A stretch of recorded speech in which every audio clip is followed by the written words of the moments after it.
There is not one thing that has ever happened to you, not one experience, not one encounter, not one crisis, not one joyful thing that hasn't happened just to make you better and help you rise. Every single thing you're calling in, whether you know it or not, when you figure out that you are calling it in, when you actually start meditating or praying or doing or having a spiritual practice, which is the number one thing you need if you want to be successful in the world. You need something that gives back and nourishes you, regardless of what you call that. You need to fill your cup so that you can be so full your cup runneth over and you have enough to give to other people. If you don't fill your cup, you end up dried up. You end up tired, exhausted, and don't have enough to give to other people. You end up resentful every time somebody asks you because your cup is empty and now they want some of yours. So your number one job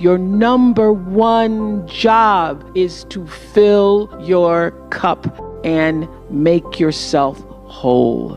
That's your job. So it went from calling to, I was happy to be on TV. I'd been on TV since I was 19. I met my best friend, Gail, in Baltimore. I knew that wasn't my calling, being a television reporter. I hated it. She loves it. And I knew she loves it. I hated it. I always felt out of alignment with myself. But my father was like, girl, don't give up that job.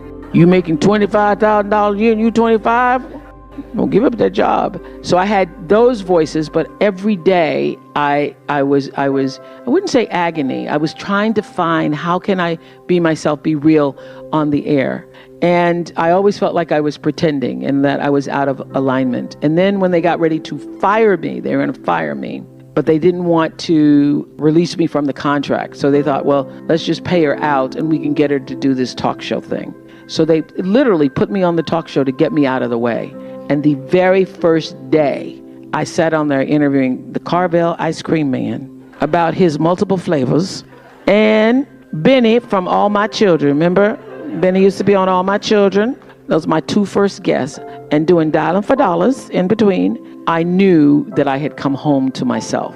I could not predict that it would turn into what it has, but I knew that I could finally breathe, and I was no longer pretending to restrict my feelings, because I'd go out on stories and I would empathize with people. I'd feel bad for them, and that would show up in the work. And then I would, get a little slip from my boss because I had a, really aggressive, bad boss. So I started to feel then, this is the job that I want, but I didn't know about calling. Holding on to what you really intended. What is the larger vision for what you're trying to do? It's what Stephen Covey has often called beginning with the end in mind. Holding the end in mind is what has gotten me through every crisis, either business or philanthropically. For years on my show, people would stop me in the street and they would say, oh, you changed my life, you changed my life. And when you hear that a lot, starts to, you're like, oh really, I changed your life. So I started turning it around to people to say, all right, tell me how I did that. And then for the first few times, people were thrown, like, tell me how I did that. But to know that you've been able to do something that changed, as I said, my favorite word for the girls, and they love it, is the trajectory. Your life is going this way, and somebody comes along and makes an offering that can hit the core nerve, central nerve of your being, your existence, and changes the way you see yourself in the world. That's what I'm looking for.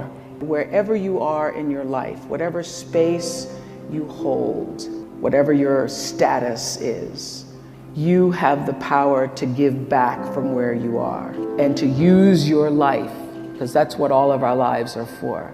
To use your life as a force for something that is bigger than yourself.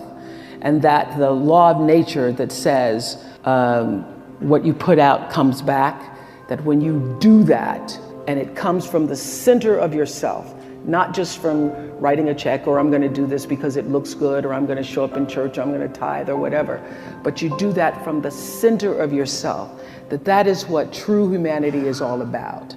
So I wanted to for me, anytime I get anything, and that's just the nature of myself. I do something called Super Soul Sunday, and I was interviewing Carolyn Mace, who wrote a book called Anatomy of Spirit.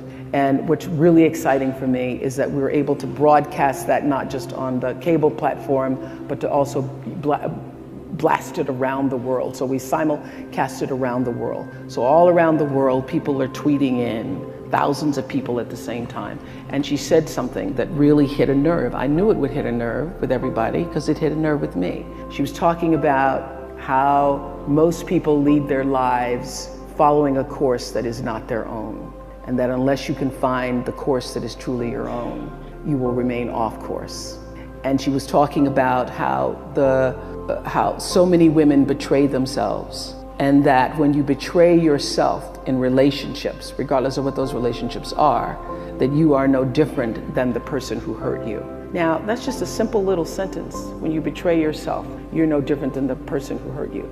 The reason why I wanted to do that show is so that people would feel and be able to discover a path to better themselves, a way to see themselves differently.